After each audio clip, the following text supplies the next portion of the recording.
ધોરણ 10 માં ગણિતમાં પ્રકરણ નંબર 1 આપણે વાસ્તવિક સંખ્યાઓ છે. વાસ્તવિક સંખ્યાઓ વિશે સમજતા પહેલા સૌથી પ્રથમ આપણે સમય સંખ્યા વિશે ખબર હોવી જોઈએ. તમે આગળના ધોરણમાં સમય સંખ્યા વિશે શીખી ગયા છો કે p/q પ્રકારની હોય, જો કોઈ અંક, જો કોઈ સંખ્યા p/q પ્રકારમાં હોય તેને સમય સંખ્યા કહેવામાં આવે છે. એટલે કે જે સમય સંખ્યા નથી એને અસમય સંખ્યા પણ કહે છે. એટલે કે સમય અને અસમય બંને પ્રકારની સંખ્યાઓ જેની અંદર આવે એવા ગણને વાસ્તવિક સંખ્યા ગણ કહે છે અને તેને કેપિટલ R વડે દર્શાવાય છે. તો જ્યારે સમય સંખ્યા પણ એની અંદર આવી જાય, અસમય સંખ્યા પણ એની અંદર આવી જાય, એવો વાસ્તવિક સંખ્યા ગણ R છે. હવે આપણે એની વાત કરીએ તો આ ચેપ્ટરની અંદર યુક્લિડની ભાગ પ્રવિધિ શીખવાની છે. એમાં સૌથી પહેલા આપણે ચર્ચા કરીએ પ્રમેય 1.1 જેને યુક્લિડનું ભાગાકારનું પૂર્વ પ્રમેય કહેવામાં આવે છે. એનું આ વિધાન છે કે આપેલા ધન પૂર્ણાંકો a અને b ને સંગત અનન્ય અંદરૂણ પૂર્ણાંકો q અને r એવા મળે છે કે જેથી a બરાબર bq + r જ્યાં 0 ≤ r b. તો આ રીતે આપણને a b q r આ રીતે આપણને મળે છે. તો તમને આમાં ખબર ના પડે તો એના માટે સાદી રીત છે. એટલે કે સાદી ભાષામાં એમ કહીએ તો કોઈ પણ ધન પૂર્ણાંક a ને બીજા કોઈ ધન પૂર્ણાંક b વડે ભાગવામાં આવે તો અંદરૂણ શેષ r વધે અને r ની કિંમત b કરતા નાની હોય. હવે તમને એવું લાગે કે હજી પણ આમાં ખબર નથી પડી તો એના ઉદાહરણ સ્વરૂપે તમને જ બતાવો કે a ને b વડે ભાગવામાં આવે છે. એટલે કે a ને b વડે ભાગતા આપણને q ભાગફળ મળે છે અને r શેષ મળે છે. તો આ રીતે a બરાબર b ગુણ્યા q પ્લસ r લખી શકાય. તો અહીંયા આપણે જોઈએ એવું જ ઉદાહરણ જોઈએ તો 11 ભાગ્યા 2 લખીએ તો 2 પંચા 10, બાદબાકી કરીએ એટલે 1 વધે. તો અહીંયા આપણે હવે લખી શકીએ શું કે યુક્લિડના ભાગાકારનું પૂર્વ પ્રમેય મુજબ તો અહીંયા આપણે આ રીતે લખી શકાય. કેવી રીતે? તો કે 11 બરાબર 2 ગુણ્યા 5 વત્તા 1. એટલે કે અહીંયા આજે આપણે લખતા હતા શું તો કે a બરાબર bq પ્લસ r અને r ની કિંમત b કરતા નાની હોય. એટલે r એટલે 1 છે અને b એટલે 2 છે. એના કરતા આ કિંમત કેવી મળે? નાની મળે. તો આ રીતે આપણે કરી શકાય. અને અહીંયા આપણે યુક્લિડની ભાગ પ્રવિધિ નો ઉપયોગ કરીને આપણે બે ધન પૂર્ણાંકોનો ગુસા શોધવાનો છે. હવે બે ધન પૂર્ણાંકોનો ગુસા શોધવો હોય તો આપણે ગમે રીતે શોધી શકીએ છીએ, પણ અહીંયા યુક્લિડની ભાગ પ્રવિધિથી શોધવાનું છે. એને આપણે ઇંગ્લિશમાં એવું કહી શકાય કે અલ્ગોરિધમ. હવે અલ્ગોરિધમની શરૂઆત વર્ષો પહેલા એક ગણિતશાસ્ત્રી હતો, એનું નામ હતું મોહમ્મદ ઇબ્ન ગુસા અલ ખ્વારિઝમી. અબુ જાફર મોહમ્મદ ઇબ્ન ગુસા અલ ખ્વારિઝમી, આવું એનું આખું નામ હતું. આપણે અલ ખ્વારિઝમી કહીએ તો પણ ચાલે, મોહમ્મદ ઇબ્ન ગુસા કહીએ તો પણ ચાલે. ખાલી જાણવા માટે છે કે અલ્ગોરિધમ એટલે કે ભાગ પ્રવિધિની શરૂઆત એટલે કે શોધ કોણે કરી હતી? તો અબુ જાફર મોહમ્મદ ઇબ્ન ગુસા અલ ખ્વારિઝમી. તમે એને શોર્ટમાં અલ ખ્વારિઝમી પણ કહી શકો, બરોબર છે, કે મોહમ્મદ ઇબ્ન ગુસા પણ કહી શકો. એટલે જાણકારી માટે એ ધ્યાનમાં રાખવું જરૂરી છે. હવે આપણે વાત કરીએ કે યુક્લિડની ભાગ પ્રવિધિથી ગુસા શોધવાનો છે. તો અહીંયા સ્વાધ્યાય 1.1 ની અંદર સૌથી પહેલો દાખલો લઈએ તો એમ લખી શકાય કે યુક્લિડની ભાગ પ્રવિધિનો ઉપયોગ કરી ગુસા શોધો.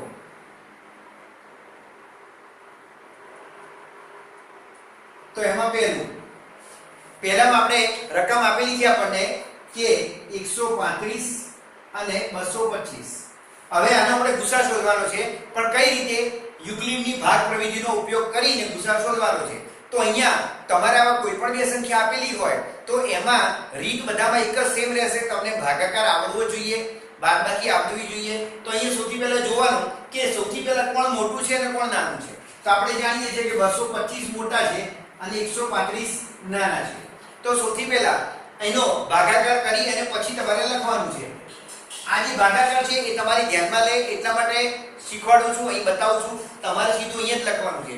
દાખલા તરીકે પહેલા જોઈએ તો 225 મોટા છે અને 135 નાના છે. તો અહીંયા આપણે લખી શકાય કે 225 ભાગ્યા 135. હવે એનો ભાગ ચલાવીએ તો 135 એકા 135 થાય. 135 દૂર કરીએ તો 270 થઈ જાય. આના કરતા વધી જાય એટલે આપણે અહીંયા લખી શકીએ કે 135 એકા 135. અહીંયા વધશે આપણી પાસે 90. 5 માંથી 5 જશે શૂન્ય અને આપણે 9 રહેશે. દસકો લેવાથી એટલે કે 90 આવ્યા. હવે આપણી પાસે આ રીતે સંખ્યા મળે છે. કેવી રીતે? તો 225 બરાબર 135 ગુણ્યા 1 વત્તા 90. હવે અહીંયા તમે શું કરી શકો તો કે આને આપણે લખ્યું 225 બરાબર 135 ગુણ્યા 1 વત્તા 90. હવે ફરીથી આપણે જોઈએ કે આ બે સંખ્યા 135 મોટા છે અને 90 નાના છે તો ફરીથી લખી શકાય 135 અંદર અને નાના 90 છે એટલે બહાર. ફરીથી કે 90 એકા 90 થાય. 90 ગુણ્યા 2 કરીએ તો 180 થઈ જાય. આના કરતા વધી જાય છે એટલે આપણે અહીંયા લખી શકીએ 90 એકા 90. ફરીથી આપણે બાદબાકી કરીએ આપણને મળશે 45. તો અહીંયા ફરીથી આપણે લખી શકાય આ બેની વાત કરીએ તો 135 બરાબર 90 ગુણ્યા 1 વત્તા 45. હવે ફરીથી અહીંયા તમે જુઓ તો હવે ફરીથી આ બે આંકડા જોવાના છે 90 અને 45. તેમાં 90 મોટા છે અને 45 નાના છે તો ફરીથી તમે લખી શકો કે 90 ભાગ્યા 45. તો 45 ગુણ્યા 1 કરીએ 45 ગુણ્યા 2 કરીએ તો 90 આવે એટલે 45 દૂ 90. હવે અહીંયા બાદબાકી કરી અને શેષ કેટલી મળી 00. જો 00 શેષ મળી છે એટલે અહીંયા આપણે આ રીતે લખી શકાય કે 90 બરાબર 45 ગુણ્યા 2 વત્તા 0. હવે આજે 0 0 મળે આપણને. હવે અહીંયા 0 એટલે હવે ભાગાકાર આપણે કરવાનો નથી અને હવે આ 0 ની ઉપર જે હતું 45 કારણ કે એની આગળનો ભાગ આપણે શેષ કઈ મળી હતી 45 તો આપણે લખી શકાય કે ગુસાઅ કોનો ગુસા તો 135 અને 225. 135 અને 225 એને ગુસા આપણને કેટલો મળ્યો તો કે આપણને મળ્યો 45.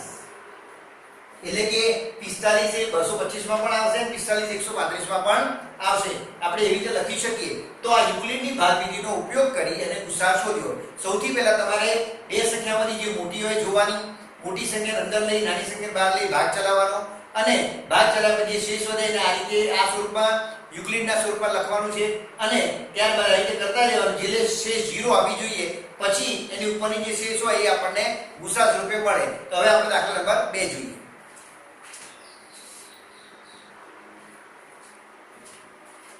પ્રશ્ન નંબર 1 ના બીજા દાખલામાં 196 અને 38220. તો આનો યુક્લિડની ભાગ પ્રવિધિથી ગુસા શોધવાનો છે. તો સૌથી પહેલા આપણે ફરીવાર જોઈ લઈએ તો આ બંનેમાં મોટું કોણ છે તો કે 38220 મોટા છે અને 196 નાના છે. તો આનો ભાગાકાર 196 જોડે કરવો પડે. એટલે 196 વડે ભાગાકાર કરીએ તો આપણને એવું મળે કે 38220 બરાબર 196 ગુણ્યા 195 વત્તા 0. એટલે કે 196 ગુણ્યા 195 કરીએ તો આપણને 38220 મળે છે અને શેષ 0 મળે છે. એટલે શેષ 0 મળે છે માટે 196 એ ગુસા છે. કોનો ગુસા તો આપણે આ રીતે લખી શકાય 38220 અને 196 નો ગુસા આપણને 196 મળે. તો આ રીતે લખી શકાય. તો આપણે એમ કહી શકીએ કે જો શેષ 0 આવી જાય તો સીધે સીધું જેને વડે ભાગીએ છે એ આપણે ગુસા મળી જાય છે.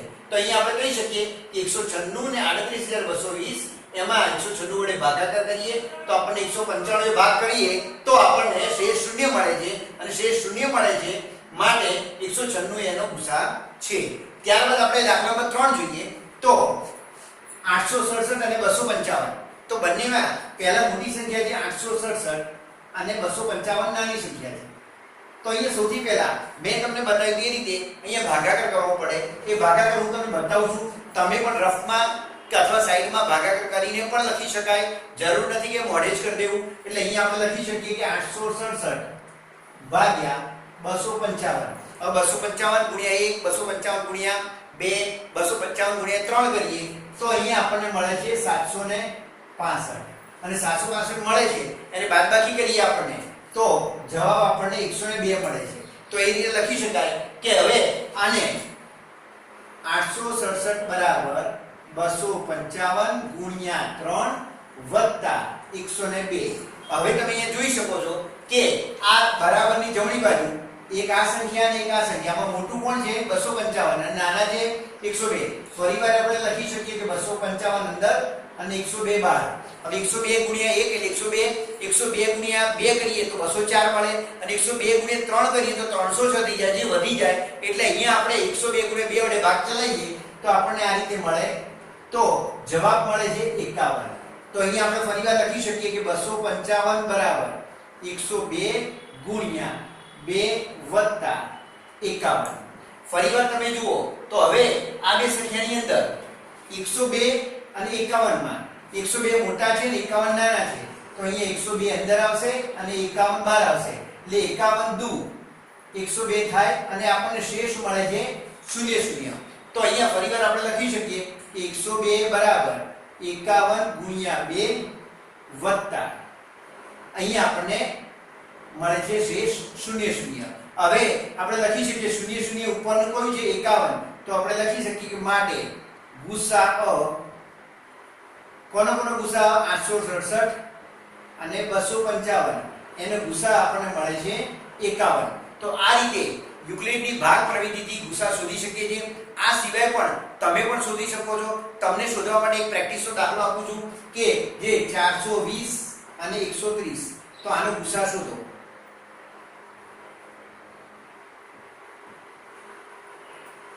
યુક્લિડની ભાગ પ્રવિધિથી આનો તમારે ગુસાઅ જાતે પ્રેક્ટિસ માટે શોધવાનો છે અને હું નેક્સ્ટ ટાઈમ હવે આગળ દાખલો કરાવું છું.